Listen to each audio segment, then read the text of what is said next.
continuación de la plática. Ahorita nos va a platicar Patti sobre estas mezclas binarias.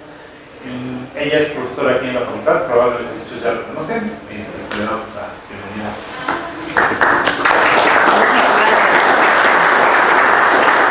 Bueno, chicos, pues miren, esto es una escuela, entonces yo creo que nos tenemos que divertir todos. Entonces, voy a hablar de lo que es un líquido sobreenfriado. Ayer ya Atahualpa les empezó a hablar un poquito. Voy a ver un poquito la física de los simples, la física de las mezclas binarias. Y ahora la pregunta es, ¿y para qué chifluscas nos interesa estudiar esto? ¿O por qué se empezó a estudiar esto? Si nos vamos a ver que este estudio de los líquidos sobreenfriados, pues aunque aparentemente está por cumplir un siglo, con 1921, no logro encontrar, hay una referencia de 1896, pero no la encuentro. Pero la de 1921 sí. Entonces, bueno.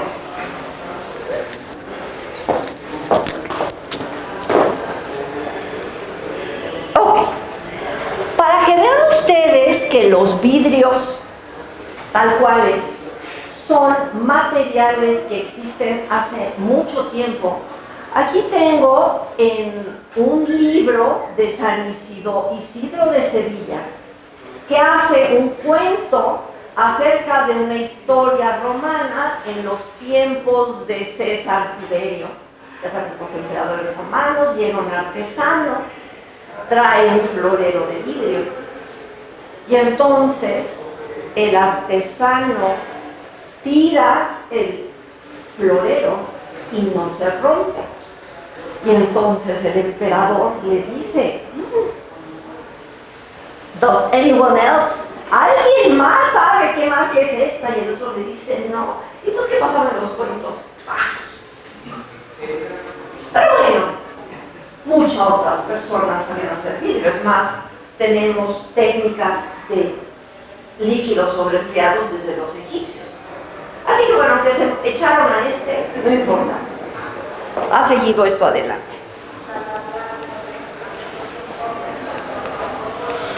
Okay. Ahora, primero les quiero hablar acerca de qué aplicaciones tienen.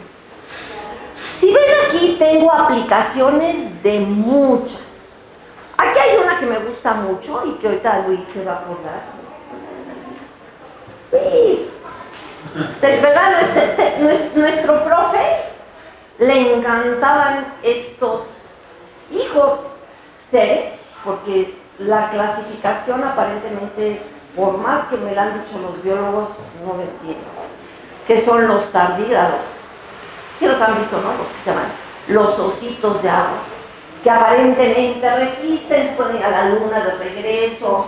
Es más, si hubiera una bomba nuclear, creo que son los ositos que sobrevivirían. Luego, por otro lado, aquí tengo miel. Luego aquí tengo unas vacunas. Yo le metí otras. Una pasta de dientes. No es una plática de mi escuela. O sea, no crean.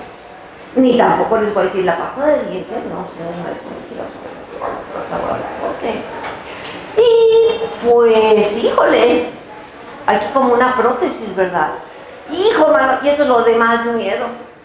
Esta es una planta de qué tipo para electricidad. Nuclear. Entonces, bueno, pues vamos a ver si en realidad los líquidos sobreenfriados tan divertidos, ¿para qué sirven? O para qué mucha gente en el mundo está estudiando los líquidos sobreenfriados. Debe de haber alguna razón. Bueno, entonces, primero, ¿qué significa transición vítrea termodinámica? No es una transición de fase, es lo que llamamos una transición cinética. Cuando nosotros tenemos una transición de fase termodinámica de primer orden, como la que nos platicaba Atahualpa, si yo tengo un diagrama en el cual tengo PV, aquí, si ustedes se fijan, yo tengo el líquido. Cuando yo alcanzo aquí la temperatura de fusión, lo que me manda la transición transición de fase de primer orden es que a la misma temperatura reduce su volumen y luego se cristaliza. Acuérdense que somos un poquito tramposos, pero cuando nosotros nos atrevemos a hacer un diagrama de este tipo, nuestros procesos como son cuasi estáticos, ¿verdad? ¿Qué quiere decir? Si yo lo quiero reproducir en el laboratorio, ¿cómo lo tengo que hacer? Despacito, despacito, despacito, ¿no? Para que yo me anime a hacer el diagrama. Ahora, ¿qué ocurre si este líquido hago el proceso, pero ahora en lugar de despacito, lo hago rápido? ¿Pero qué es lo que voy a hacer rápido? Voy a hacer el enfriado rápido. Acuérdense además que una transición de orden, por ejemplo, de primer orden, que es, ¿se acuerdan que yo puedo ir de líquido al cristal? Pero aparte, por ser cuasi estático, es reversible, ¿verdad? Yo me puedo regresar por la misma ruta para irme del cristal al líquido. Entonces, primero, la vitrea, pues, por obvias razones, depende del tiempo, no es una transición termodinámica y peor, es irreversible. Yo ahorita voy a ver el drama porque está bien padre la ida y cuando me quiera regresar, pues quién sabe. ¿Ok? Bueno, y aquí está exactamente esta parte donde en el momento, aquí yo tengo Tm, va a ser la temperatura de fusión, M por melting, que yo me puedo ir por diferentes razones de enfriamiento y la temperatura a la cual se presenta lo que llamamos vidrio, que es un medio, un amorfo, que como decía ayer, yo supongo que nos va a decir después Atahualpa, si yo le hago ese tipo de rayos X, pues yo veo que sigue siendo como un líquido. ¿Ok? Bueno, entonces, cuando estudiamos los vidrios, el estudio de los vidrios, lo primero que tenemos es un artículo de 1921 de Vogel, donde ellos tenían mucho interés en hacer vidrios, y otro de los primeros artículos es como del 23-24, no sé si ustedes han visto los Pyrex, que tienen la marca Pyrex. Bueno, pues la primera marca que tuvo la patente era Corning Glass. Entonces, Fulcher, que era un investigador de Corning Glass, pues él tenía sus patentes de cómo hacer los vidrios refractarios. Por eso es que empezó a tener este auge en la física de materiales. Y se hicieron muchísimos modelos y en 1988 Angell clasifica a los líquidos formadores de vidrios en dos. Si yo veo cómo cambia la viscosidad con la temperatura, que es logarítmico, tenemos dos tipos de comportamiento. La viscosidad, como hemos visto, es una medida de cómo relajan las propiedades hacia el equilibrio. Como ayer se acuerdan que nos hablaba Mario de los tiempos de relajamiento, se puede hablar de la difusión, se puede hablar de propiedades eléctricas, de la viscosidad, y estas relajan con el tiempo. Los primeros estudios acerca de las propiedades de relajamiento, los estudios de Irwin, que eran los primeros, lo más fácil es decir que todo relaja exponencialmente. Y luego Arrhenius es el que nos da la ley de Arrhenius que sale en la cinética química. Pero se dan cuenta que hay ciertos líquidos sobreenfriados. Estos, o sea, los que ven estos son tipo Arrhenius, pensaban, es decir, al final todavía qué cosas hay. Pero hay otros que no siguen Arrhenius, y estos son los que son los frágiles. Y esos son de los que les voy a platicar y les voy a dar aplicaciones, aunque también les voy a dar un poquito de aplicaciones sobre estos. Ahora, hay un punto en la literatura que está súper divertido, que ahora parece que ya se empiezan a ver teorías de cómo puedo pasar de la teoría de los fuertes a la teoría de los frágiles. Entonces, a lo mejor en pocos años ya no voy a tener esa división y a lo mejor vamos a poder hacer todos cosas bien padres. Bueno, ok. Entonces, la viscosidad, ya mucha gente ha hablado de la viscosidad y aquí finalmente la viscosidad va a tener que ver con este relajamiento hacia el equilibrio. Ahora, la viscosidad, nada más para que nos demos una idea, la viscosidad del aire es del orden de 10 a la menos 6 cuas. La del agua, 10 a la menos 2 cuas. Pero cuando yo tengo mi líquido sobreenfriado, que se está acercando a la región de la transición vítrea, ya estamos hablando de 10 a la 14 cuas. Entonces, ok, ¿es un líquido? Sí. ¿Fluye? Pues mientras se pueda yo medir la viscosidad, sí. ¿Qué grados de libertad van a tener las moléculas? Ahí ya va a empezar.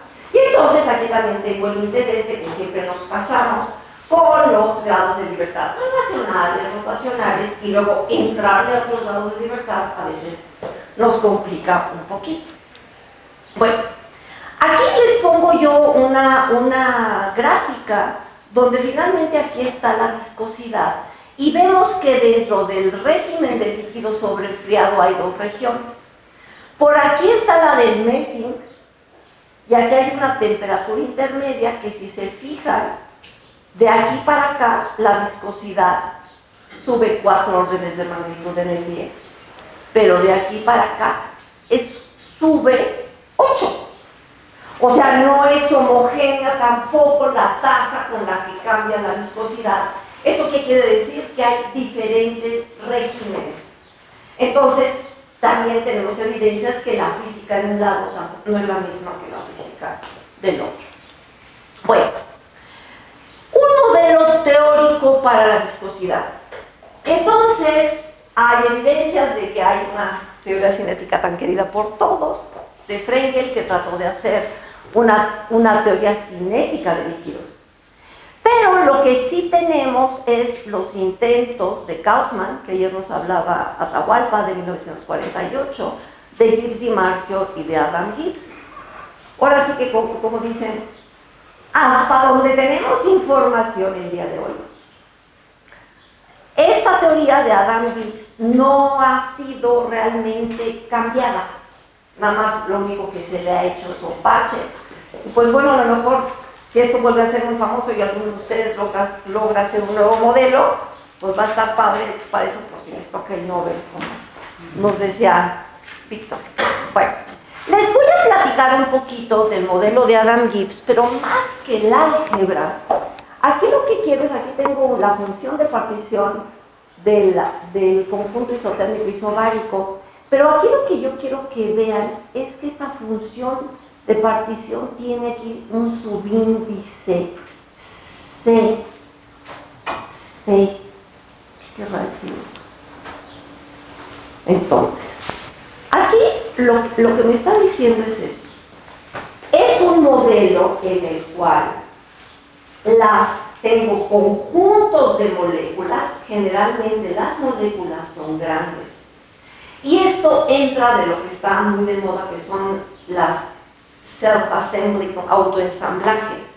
Y entonces estas partículas están juntas y este es un modelo muy lindo porque a las moléculas que están en una región que se llama una región cooperativa les gustaría de vez en cuando poderse mover, y a la hora que se mueve una, que aquí hagan de cuenta está esta se quiere mover, fíjense, pobrecita, está aquí, y luego va aquí, y luego va aquí, ¡oh! Y saca su cabecita. Este modelo lo que me dice esto es lo que llamamos un cambio de configuración. Entonces, cuando yo me voy en el líquido sobreenfriado y me voy acercando al vidrio, ¿puedo hablar de grados de libertad translacionales, rotacionales? No. Lo más que puedo hablar es de qué? De cambios configuracionales. Todas las cantidades termodinámicas van a tener que ser configuracionales. Ayer, recordando un poco lo que decía Atahualpa, Kautzmann lo que dice es que cuando, ahora sí, hablando de lo vivo y lo muerto, cuando esto va a dejar de ser un vidrio y se va a morir, o se va a morir y se va a caer, ¿dónde? En el cristal. Cuando ya no tenga chance de hacer configuraciones. Y la temperatura de Kautzmann es exactamente donde me dice, ya se te acabó cualquier chance de cambiar de configuración. Y pues de ahí para adelante ya se te cristalizó. Entonces, este es el modelo de Adam Gibbs. Y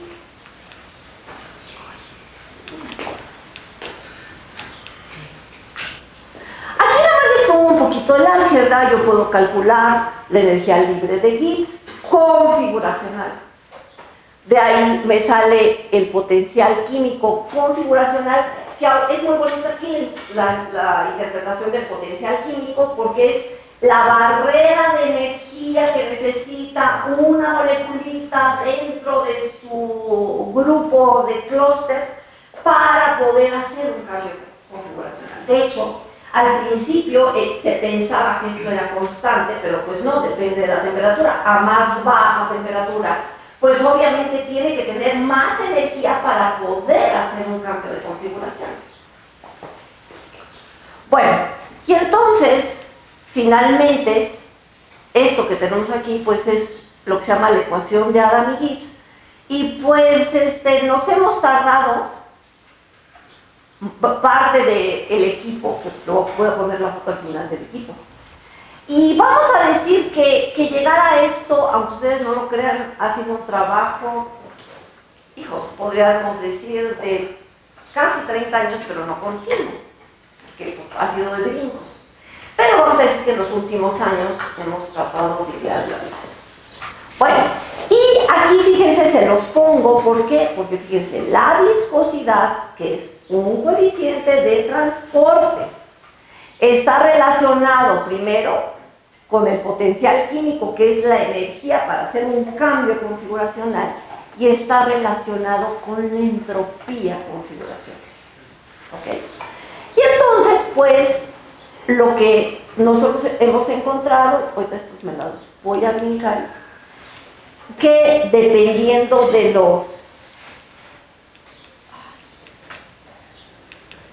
las regiones,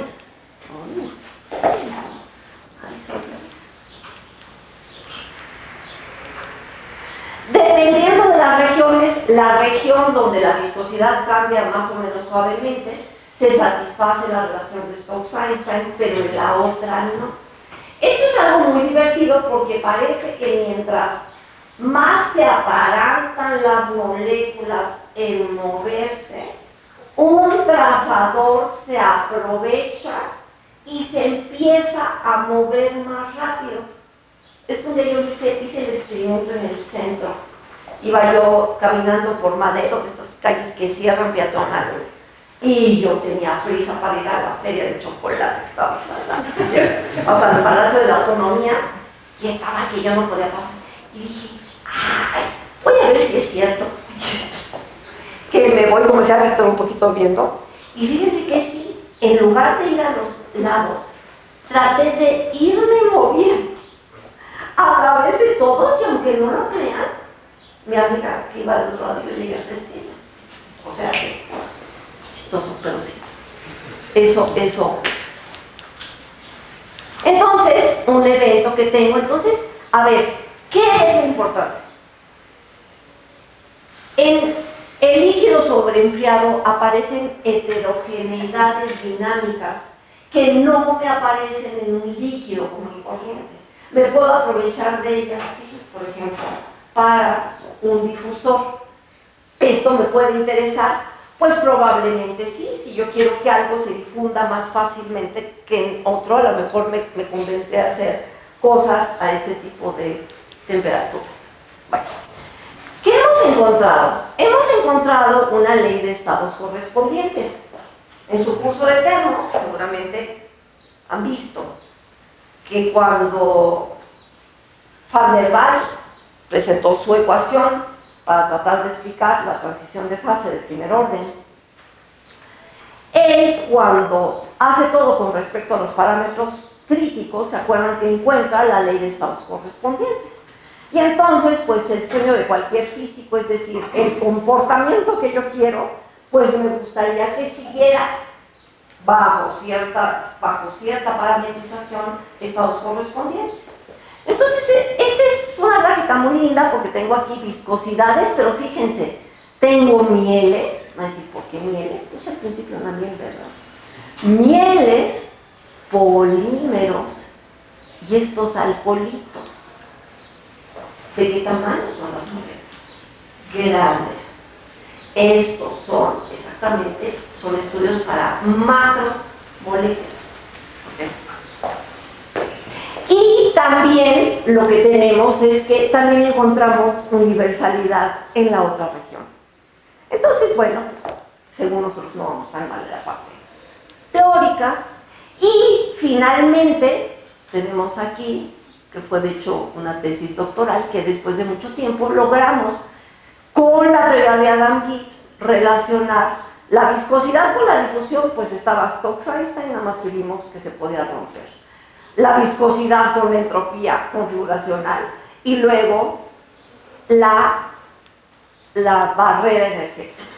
Esto fue como terminar el trabajo en un líquido de una componente. Entonces ahora viene, ¿y qué pasa si ahora en lugar de tener una nos vamos a la mezcla? ¿No? Oh. Bueno, y entonces empezamos a ver mezclas de qué. Pues mezclas de agua con azúcares, donde todavía está abierto, porque puede ser mezcla de agua con cualquier formador de vidrio. Yo les voy a decir por qué. Entonces, en esta de la transición, entonces, ¿por qué nos va a interesar esto? Las azúcares más utilizadas, de hecho, cuando les puse el tardígrado lo que hace es, cuando se somete en el desierto o va a haber épocas de sequía, él tiene trealosa, que es un disacárido, y entonces él forma, de hecho les vamos a enseñar una foto, forma una capita, donde esta capa de azúcar lo que hace es lo protege de todas las inclemencias, y en el momento, o sea, lo que se llama preserva, nada más que abusados que cuando decimos crío, piensa en el cero que nos habló hace ratito Víctor. Son temperaturas bajas, pero con respecto a qué. Y entonces, estudiar a los tardígrados ha dado mucho esta idea, y la trealosa es importante por eso, y hoy vamos a ver también por qué, y la sacarosa. Y luego decimos, pues también teníamos unas mieles por ahí. Bueno, ¿qué pasa? Si alguno de ustedes ha llegado a ver ahora, yo voy a tener una mezcla. Y entonces yo puedo tener un diagrama de fases de una mezcla. Y entonces, de este lado, yo lo que tengo es el soluto, las temperaturas del soluto. Aquí si tengo 0, quiere decir que es el agua solita en este caso. Aquí en este caso, por ejemplo, esta la tengo para sacarosa. Aquí tenía la sacarosa. Y aquí lo que me dice es, bueno, pues el 0 pues es el melting. Aquí está la evaporación y pues para abajo se me cristaliza. Y aquí, pues, ¿qué sería? Aquí yo tengo que mi melting de la sacarosa será por acá. ¿Eso qué quiere decir? Ustedes han hecho flan. Entonces ustedes que hacen con el azúcar, la ponen en la lumbre con un baño María más o menos, y ustedes lo que hacen es funden el azúcar a una temperatura. ¿Qué pasa si no tienen mucho tiempo para hacer su flan? Pues le hacen un truco. ¿Y qué hacen? Le echo tantita agua al azúcar ¿Y qué va a pasar? Pues obvio la temperatura que va a alcanzar para que se me funda los convidantes. Que mi caramelo y mi flan, quién sabe cómo vaya a quedar, ¿verdad? Pero entonces aquí es como la cocinera floja. Esta es la cocinera floja. Y de este lado también, acuérdense, por ejemplo, que si yo al agua, lo que siempre conocen es si le pongo sal, se acuerdan que por debajo del cero no se me congela. Entonces va bajando el punto de congelamiento. Y en general, en una mezcla, se unen lo que es la curva de solidificación y la de solubilidad, y es lo que se conoce como la temperatura eutética. Pero cuando tengo mezclas de azúcares o de aguas con polímeros o aguas deformadores, ¿qué va a pasar? No existe la temperatura eutética y entonces la solución se vuelve sobresaturada. ¿Y qué creen? Tengo una transición vítrea. La temperatura de la transición vítrea del agua anda por aquí. Si le voy echando azúcar, azúcar, azúcar, va subiendo, va subiendo, va subiendo, y a concentraciones muy altas tengo vidrios. Claro, esto ahorita vamos a ver para qué se aplica. ¿Hasta aquí no hay ninguna pregunta? ¿No? Bueno, aquí está la pregunta entonces. Ahora la viscosidad no nada más depende de la temperatura, sino también depende de la concentración. Entonces ahorita lo que estamos tratando de hacer, les voy a presentar resultados, y ahí van, que es, primero, podemos encontrar una ley de estados correspondientes. Aquí tenemos algo un poquito complicado porque parece que lo podemos hacer a altas concentraciones y son los resultados que tenemos, pero entonces ahí sí nos tendríamos que poner de acuerdo con los close packers a ver qué hacemos, pero bueno. Entonces, pues aquí cuando tenemos una mezcla todo se complica, porque ya la temperatura de transición ahora ya no es única, va a depender de la concentración, es muy difícil, no hay una forma, todas estas son modelitos, mediciones, estamos ahora sí, esta es terra incógnita, se hiperutiliza, pero tratar de ver la física es la que es un poquito complicada. Y bueno, aquí les voy a presentar, entonces aquí lo que tenemos son datos, por ejemplo, de sacarosa. Nosotros lo que nos interesan son estos, que son los sobresaturados. Y finalmente así están reportados. Y si nos acordamos de la que vimos hace rato, de las mieles tal, encontramos que si hay un rompimiento de Stokes-Einstein a altas concentraciones, o sea, se vuelve a dar, pero depende de la concentración del soluto, y a estas temperaturas empezamos a encontrar leyes de estados correspondientes. Ok, ahí va la física. ¿Hasta dónde vamos? Claro, que tenemos. Ahora tenemos que ver qué pasa, cómo depende la viscosidad de la concentración a temperatura constante. Y esto tampoco piensen que se le ocurrió, no se nos ocurrió a nosotros. ¿Por qué? Porque la viscosidad con respecto a la concentración, no sé si han leído los trabajos de Einstein. Einstein, cuando hizo los trabajos de movimiento browniano, aparte de todo, se le ocurrió ver cómo iba el coeficiente, la viscosidad con la concentración, a diferentes concentraciones, y ¿qué creen? De sacarosa. Y encontró, claro, a concentraciones muy pequeñas, encontró una ecuación. O sea, en realidad no es que estemos encontrando el hilo negro, sino estamos tejiendo todos los hilos sueltos. Ahora, pregunta, ok, está súper divertido, pero la pregunta es, ¿y lo podemos aplicar en qué? Entonces, pues, voy a ponerles aquí algunas aplicaciones. La primera es la física de alimentos. Quiero aclarar qué quiere decir la física de alimentos. Entonces, a ver, ustedes han ido al súper y se van a los congelados y les venden fresas congeladas. ¿Estarán congeladas las fresas? A ver, ustedes agarran sus fresas, las lavan y las meten en el congelador. ¿Qué pasa cuando las sacan? Y luego buscan en YouTube y dicen, receta para congelar las fresas. Y dicen, poner una cucharada de azúcar en las fresas. Y entonces, ¿pueden congelar las fresas? ¿Pero qué les dura mucho? Imagínense un pobre chícharo. ¿Qué pasa si congelo el chícharo? ¿Qué pasa? ¿Qué le pasa al agua? Acuérdense que la transición, pero ¿qué pasa cuando paso de líquido a sólido? ¿Se acuerdan que el agua es al revés? Porque su volumen aumenta. Entonces imagínense la vuelta del chícharo que tenía. ¿Qué pasa cuando lo meto congelado? El agua que se congela va a ocupar un volumen mayor. ¿En qué haría? Y entonces, ¿qué pasa con todas las células que estaban adentro? El tejido, pues pobre chícharo, ¿qué va a pasar? Pues va a terminar adicto. Y va a decir, ¿por qué si me venden chícharos congelados?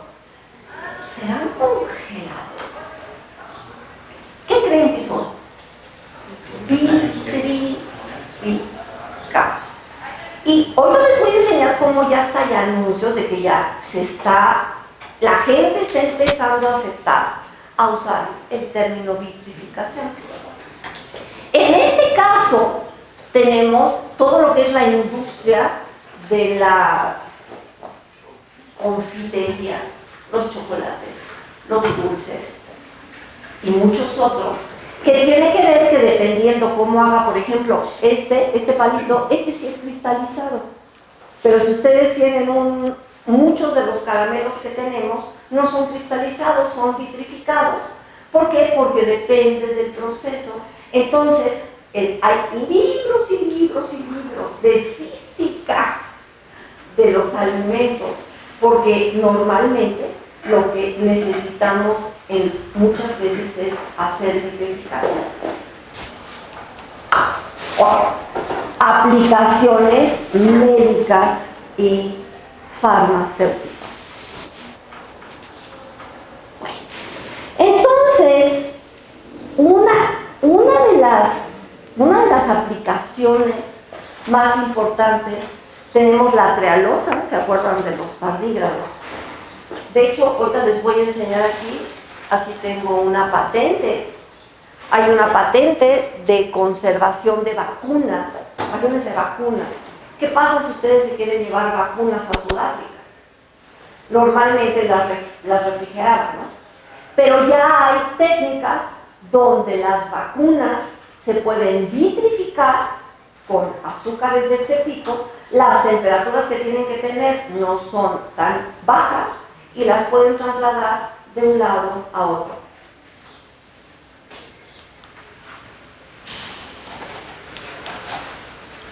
Y hay una aplicación, hay un tipo de vidrio que se llama Bioglass, que es Bioactive Glass, que ese tiene aplicaciones, aunque fue descubierto y patentado en 1971, hay algunas cosas en las que sí se usa, y hay algunas cosas en las que no se usa, pero por falta de financiamiento debido a las industrias que no quieren dejar de hacer prótesis de metal.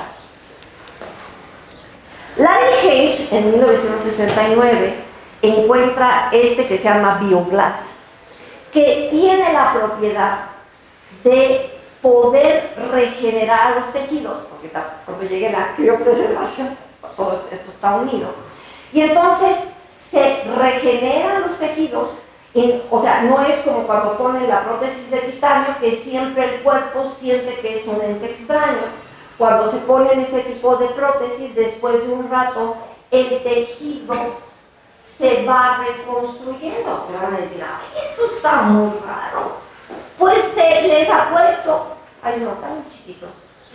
¿Quiénes de ustedes han ido al dentista y les han dicho, les voy a hacer no sé qué, y les voy a poner un implante de hueso?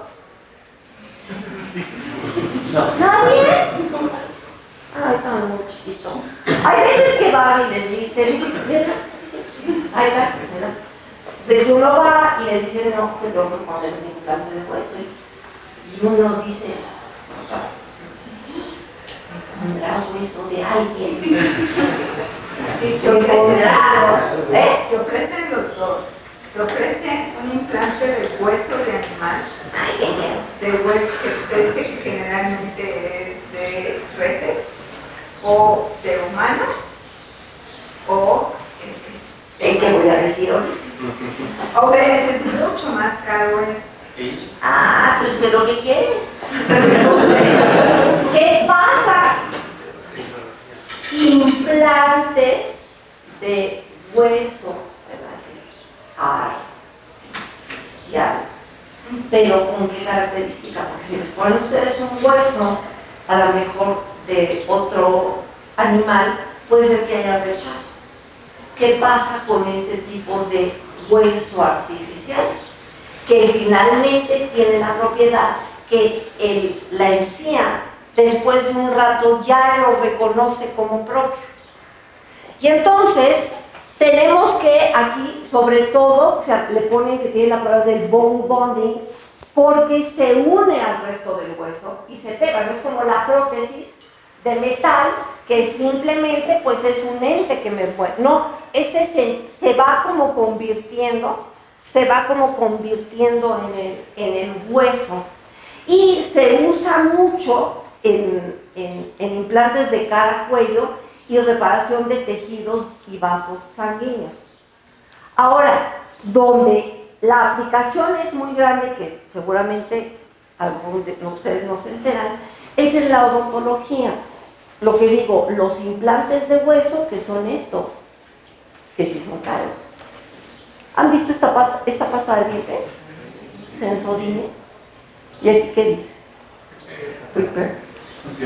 Sensodyne tiene una, que es cuando tienen problema con piezas dentales, y cuando les dice el dentista, les voy a mandar, pero el Repair trae biocas. ¿Por qué? Porque va dejando nanopartículas y se va reparando. De hecho, no hay mucho funding. ¿Por qué? Porque los que hacen los implantes de titanio, estos sienten que van a perder, pero lo que sí se ha empezado a hacer es recubrir las prótesis de metal con este bioglass a nivel nano. O sea, también los que quieran hacer nano cosas, aquí hay muchas cosas que hacer. Y lo que es la criopreservación. Entonces les voy a poner una. Espero que todo el mundo se ría. Pero es cierto. Criopreservar. Honey I'm Dead. No sé si ustedes alguna vez, si leían, nunca leyeron la leyenda de Alejandro Magno. No, que se fue a la guerra y que luego se murió y dijeron, no, nos tenemos que llevar, y que se robaron el cuerpo. Pero siempre dicen cómo se lo llevaron conservado, cuando se lo llevaban, que le pusieron miel. Ay, así como la leche de burra se poniendo para hacer guapa. Bueno, pero bueno, nos decimos, bueno, pero pues esto es la historia. No. De hecho, aquí en Georgia, unos antropólogos se encontraron de la edad de bronce que embalsamaban con miel para que no se echara a perder tan rápido el cuerpo. O sea, ¿se acuerdan que luego las abuelitas que ponen miel? ¿No? Por eso, porque ayuda a cicatrizar. Entonces aquí vamos viendo que esto está divertido, y aparte la miel son mezclas de agua con muchas azúcares. Acuérdense, tomar azúcar no, porque es muy dañino, pero a lo mejor podemos hacer cosas con las azúcares. Y luego aquí tenemos la parte de la criopreservación. Así se ve el tardígrado, fíjense qué bonito. Esta es su capa de trealosa, y así logra preservarse. Y ahora, ¿qué se hace para preservar tejidos? Ustedes, si se van, por ejemplo, a nutrición, aquí solo les puedo platicar cómo se va a nutrición, normalmente, ¿qué hacen los patólogos? Tienen que conservar tejido. Es más, ustedes dicen, células madre, bancos de espermatozoides, fertilización in vitro. Sí, salió. Ya ves, por andar con los entes. ¿Ustedes se han preguntado qué? Cuando van a los bancos de células madre, por ejemplo, o de esperma, o de fertilización in vitro, los óvulos, tal, que ustedes que la neta creen que los meten en el congelador? Pues ya dijimos que no, ¿verdad? Porque ¿cómo guardan los espermatozoides o los óvulos o los tejidos? Pues tienen que ponerle una sustancia a las células que cuando baje la temperatura, y entonces aquí surge un concepto que es un proceso ultra rápido, que la traducción no sé, pero es un quench. Entonces yo meto las células preparadas, las meto en nitrógeno líquido, las saco, pero no se enteran y luego las pongo en un refro que está a menos 60, pero guardan su estructura. Aquí es la noticia buena. ¿Cuál es la noticia triste? Que me conozco bien la I, pero escribo la ciencia. ¿Cuál es el problema? Regresarlo. Y la teoría de cómo regresar, esa sí es casera, y eso hay que hacerlo súper estáticamente. ¿Por qué? Porque cuando pase yo por el mating, podría que cristalizar. Por eso es que dicen, pues de tantos espermatozoides con que logren salvar a 3. Pero otra vez es abierto. ¿Cómo hacer el regreso? Y entonces, normalmente lo que se le pone a la célula es lo que se llama una sustancia criopreservante. Y lo más bonita es que hay de dos, las extracelulares y las intracelulares. Las extracelulares, entre ellas están las mezclas de agua con azúcares. Y de las intracelulares que entran son mezclas de agua con otelfenil, glicerol, salmón, que son las que tenemos ahí. Entonces, todas estas, sea que entre o no entre a la célula, finalmente tienen este efecto de ayudarme a vitrificar. Y entonces, fíjense, este es el tejido congelado y este es el vitrificado. Y ya hasta hay anuncios, un día pasé, nomás que me saqué la foto por ahí por las lomas, pero dicen, posterga tu maternidad con la vitrificación, o sea, ya empiezan a aceptar la palabra vitrificación. Y, pues bueno, nosotros ya sabemos que pues, las energías ya no nos va a alcanzar, ¿no? Porque pues, Trump ya nos sacó del Acuerdo de París. Pero bueno, finalmente, ¿qué creen que hacen con todos los desechos nucleares? ¿Los tiran a la basura? Bueno, entonces, pobrecito, entonces hay toda una rama de investigación de vitrificar los desechos nucleares. ¿Esto qué hace? Tienen los desechos nucleares, hacen mezclas con líquidos formadores de vidrios tales que calculan que bajen la radiactividad y al vitrificarse se pueden guardar. Por ejemplo, aquí hay una referencia que dice que la vida media, por ejemplo, del plutonio 239 es de 24.100 años. Pero si lo vitrifico en el contenedor, eso vamos a decir que puede durar en el contenedor 241.000 años. ¿Qué pasa si se rompe?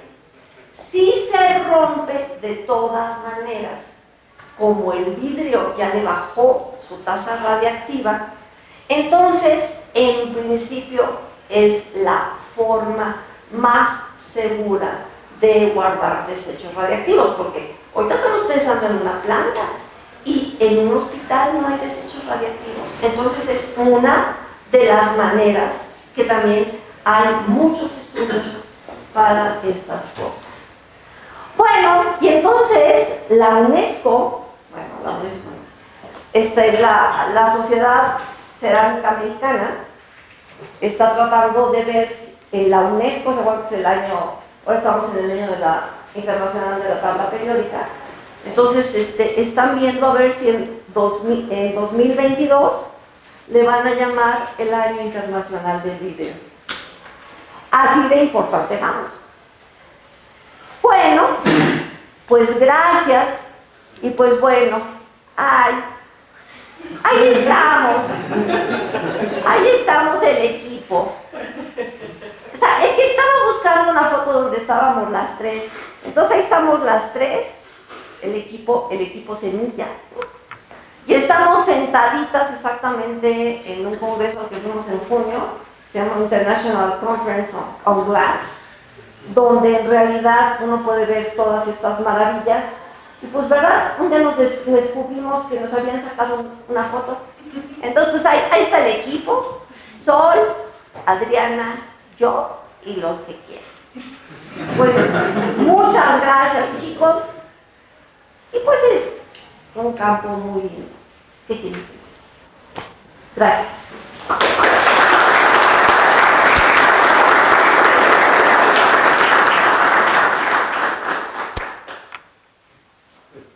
¿Preguntas?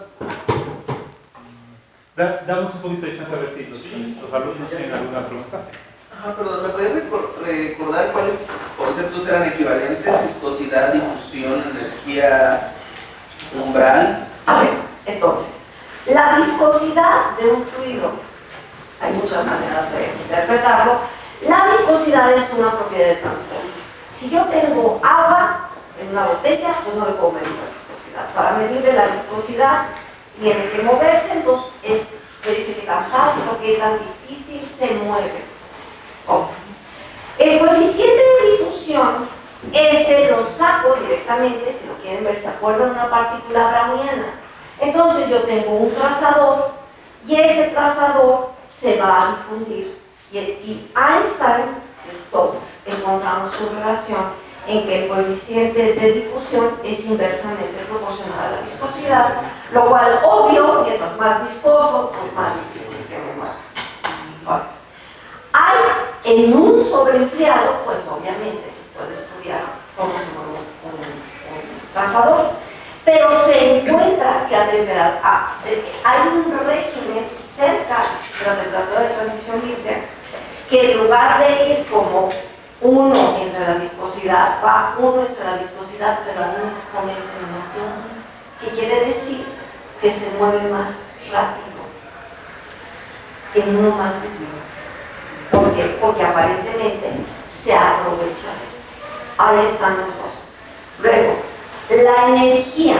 En este modelo de que, es que ahorita está muy de moda el autoensamblaje, ese modelo consiste en que las moleculitas se van como arreglando en cúmulos y obviamente va fluyendo muy lentamente, pero ya no tienen un grado de libertad para trasladarse, pero lo que sí pueden es en su conjunto, como que entre todas ayudan a que vayan cambiando las configuraciones hasta que va a llegar a una temperatura de que por más que se ayuden, ¿qué va a pasar? No puede cambiar la configuración. Este grado de libertad configuracional lo siguen llegando aunque lleguen al vidrio. En el momento en que ya no puede haber cambio de configuración, pues se vuelve un cristal. Y esta energía que necesitan, pues fíjate, depende de la viscosidad, depende de la entropía, son diferentes cantidades que el modelo de las juntas, y obviamente, pues sí, mientras la temperatura es más baja, la energía que necesita para cambiar de configuración es cada vez mayor, pero tengo un límite. un límite que por más energía que tuviera, ya no tiene ese grado de libertad. Y entonces la entropía configuracional se hace cero y el vidrio se vuelve. Gracias. ¿Otra pregunta? Ahorita mencionó un poco que aparece pues la superdifusión, ¿no? Pero bueno, a mí se me hace contraintuitivo. ¿Nos puede explicar un poco más cómo? Mira, aquí hay, es contraintuitivo. Aquí hay como una explicación, un poquito platicada, que parece que estos grupos, estos clústeres, se van alentando y alentando y alentando. Y parece que como se va volviendo eso cada vez más heterogéneo. Sí, porque yo me imagino a lo mejor un vidrio homogéneo, no estoy pensando de reinos que no tengan nada, no tienen nada que ver con vorticidad ni nada de este tipo. Pero entonces, ¿qué pasa? Se empiezan a aparecer heterogeneidades en la viscosidad. Ya no se ve que sea todo continuo.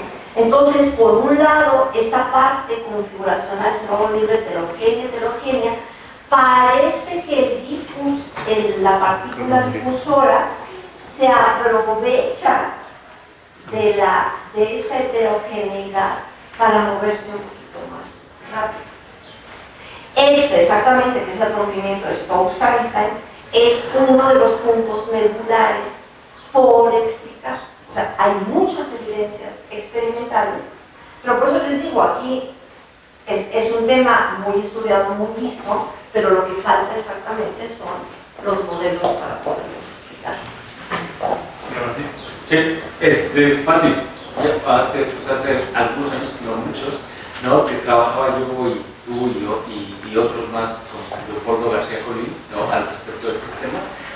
Pues yo me acuerdo de algunas derivaciones para encontrar pues estas temperaturas, pero ahí ponías una fórmula donde la temperatura, si recuerdo bien, donde la temperatura de la mezcla era una combinación lineal de las temperaturas. No, a ver, ¿no? No. Entonces, Ay, te voy a enseñar el dolor de cabeza. Entonces, justo esa era mi duda, si eso tenía alguna justificación microscópica, o sea, porque recuerdo que cuando recién presentaste tu primera o segunda fórmula de las mezclas, tenías que era la T1G, o sea, A ver, ese es un drama existencial. Las mezclas de agua con azúcar, por obvias razones, llevan años estudiando. ¿Por qué? Porque tengo la industria de alimentos, todo. Aquí el problema es el siguiente. Yo tengo la temperatura de transición vítrea del soluto, del agua, por ejemplo, o de la sacarosa.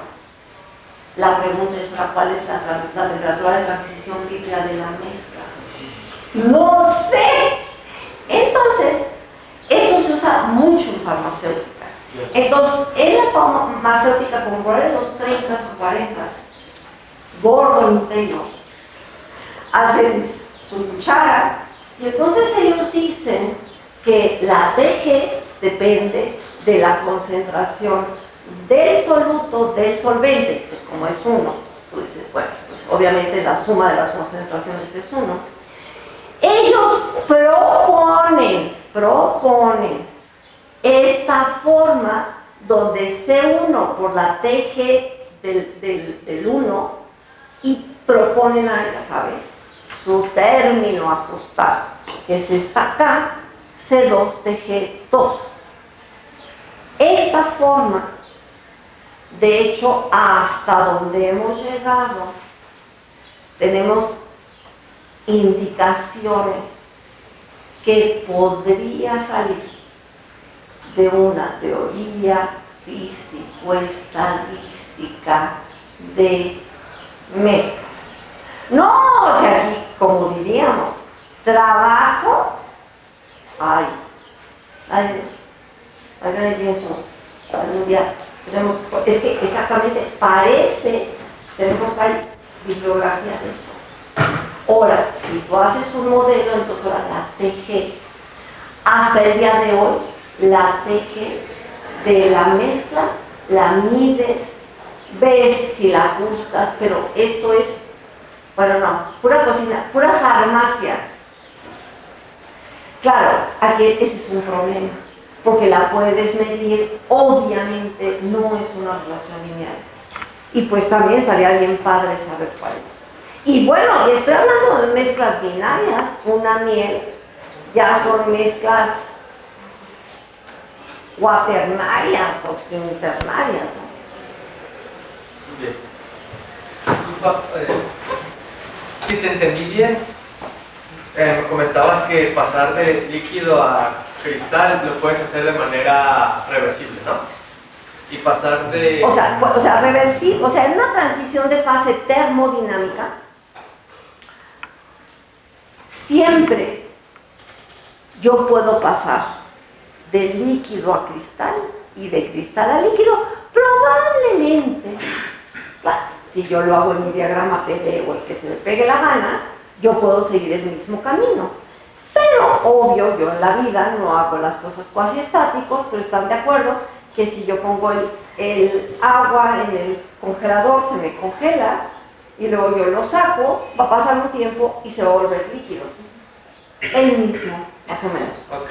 Y comentabas también que de líquido a vidrio es en general irreversible. Y si te entendí también bien, te decías hace poquito que si enfriabas demasiado un vidrio lo ibas a cristalizar. No. ¿No? A ver, mira, yo tengo mi líquido sobreenfriado. Ajá. Vamos a suponer que tengo mi mezcla y yo lo que quiero es mantener una célula. Ajá. Ok, entonces yo ya tengo mi célula criopreservada. Ahora, ¿yo qué quiero? Regresarla a 20 grados. Yo hice un camino para llevar el líquido sobreenfriado y a vitrificar. Yo que quisiera, mi vidrio, mi célula vitrificada, regresarla aquí, a tener 20 grados, ¿verdad? A la hora de la irreversibilidad, lo que estoy diciendo que el camino de ida lo tengo estudiado y el camino de regreso ya no es el mismo. Ajá, pero no era lo que comentabas hace poquito de que si bajabas mucho la temperatura ya no tenías como configuración. Es al revés, al subirle la temperatura. No, por eso. A ver, yo voy bajando la temperatura y lo vitrifico. Ahora, ¿qué tengo que hacer? Subir la temperatura para regresarlo. Y el camino es otro. Ahora, que se me cristalice. Y aquí hay que entender sobre enfriado.